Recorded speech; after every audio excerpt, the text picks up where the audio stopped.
Hi there, it's Sarah with Ruffles and Rainboots, and we're back with another gnome. This Barefoot gnome features these big, bubbly toes, and you have to boop the nose. Boop!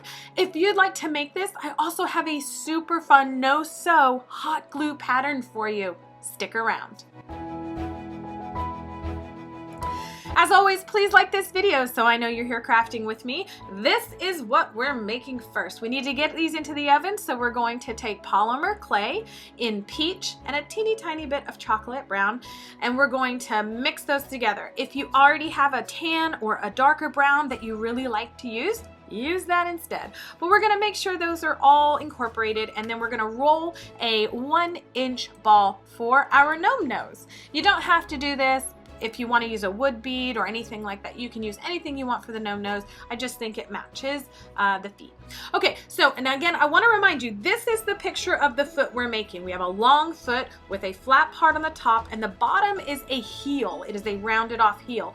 I lost the video footage for that, so I'm going to show you a different foot that I made for a merry and bright Christmas gnome. But I want to show the body of the foot is not important as the toes, because I felt that the toes were a lot harder to make. So the body of the foot, you'll see, is going to be at an angle, a wider angle top and a narrower back, but the bottom has to be that big thick heel with the arch of the foot and the pad. So once you have that, we're going to use an X-Acto knife to cut 4 slits into that top edge for 5 toes. You don't have to have 5 toes. Your gnome can be a 4-toed gnome.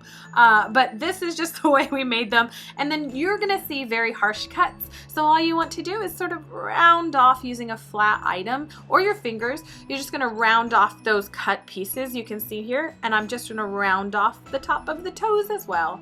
That's it. And before you move on to the next step, just make sure that you're looking at the front and the back of the foot, or the top and the bottom of the foot. So you can see I'm pushing down the front of the toes to sort of mimic a more, natural foot. But again, we're going to mostly see the bottoms. All right, so we are going to add texture to the bottom of our feet, like it's a rough and tumbly gnome who actually uses his bare feet.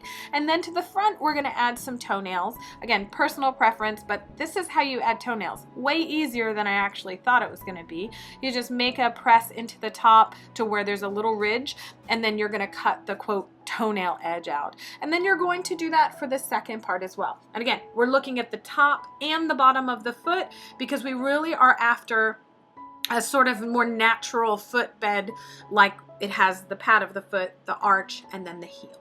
Okay, so you can see I added a lot of texture there with a couple of slits along the toes and along the bottom of the feet. And now we're going to put those into the oven along with our gnome nose to bake. Now here's our merry and bright gnome, and you can see the toes and the feet down there that we made, but the most important thing is this hot glue pattern. So since I made this video and the merry and bright gnome, I actually made the pattern with the seam allowance included, so you won't have to add a seam allowance. If you've never heard of a seam allowance, don't worry, the pattern is the pattern and it will work 100% of the time. Just be sure that you know which way your patterns are going of your fabric. So we chose a vertical body and a horizontal hat. Speaking of the hat, you're going to cut 2 of those triangles for the hat. I will say I messed it up, so if you want, be sure to line up the stripes if you happen to be using a striped pattern. I did not do that. All right, so now you can see the hot glue assembly is literally as easy as this.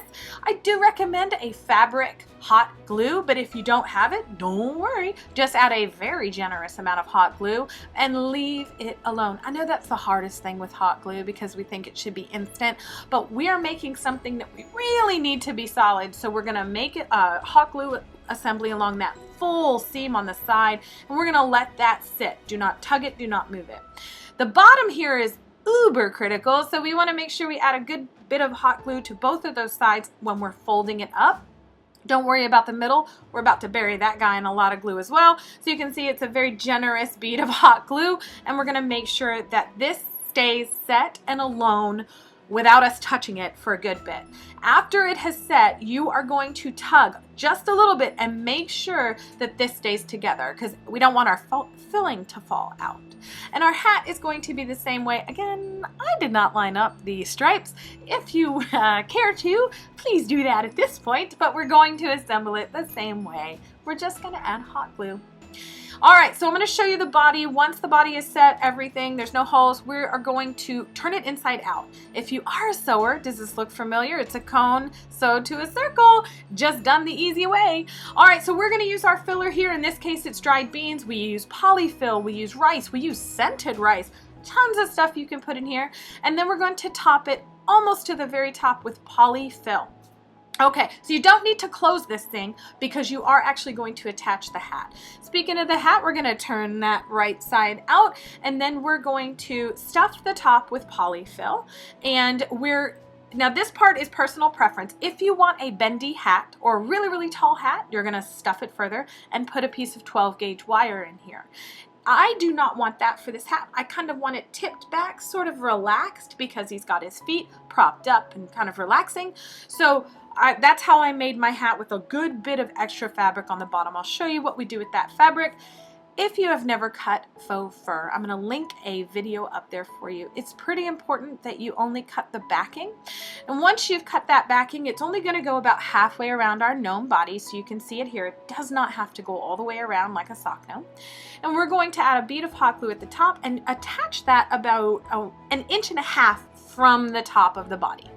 Okay, so once that's on, we're going to, again, I wanted a relatively shorter hat, so I folded up the excess fabric so that it would give me a little stability. And you can see here I'm just sort of test fitting it so that I know where to place my gnome nose. Pop that off, and let's place our gnome nose that has baked and cooled just by adding hot glue and sticking it in the center of the beard, just up at the faux fur line. And once you have that on, we can attach our hat. It's personal preference, but I really like it when the gnome hat is sitting on top of the gnome nose and it's pulled down on every side around it. So that's how I make mine, with little hot glue on the nose first and then attaching around the edges. And again, I attached all the way around. It is meant to stay on there. And I attached the back as well. Okay, so now that our feet are baked and they are cooled, we're going to sand them a little bit with, you can see I'm using a sandpaper here, but we're going to sand them a little bit just to take any rough edges off to make sure little hands are okay. And once you've sanded it, you just take a slightly damp paper towel and wipe all that dust off. Okay, so now it's time to assemble. We're gonna put a very generous bit of hot glue there, pull the beard out of the way, and really hold it there until it dries. This part's kind of critical. You don't want them bopping around. And then the last part is we decorated our hat with a small pom-pom. You can use a bell, an ornament, anything you'd like. And guess what? You're done. What do you think of this guy? He is a super cutie, just relaxed. I think he'd be great for kids. If you like this video, give us a thumbs up. Please share it if you found it useful and fun, and subscribe to Ruffles and Rainboots for more crafty fun.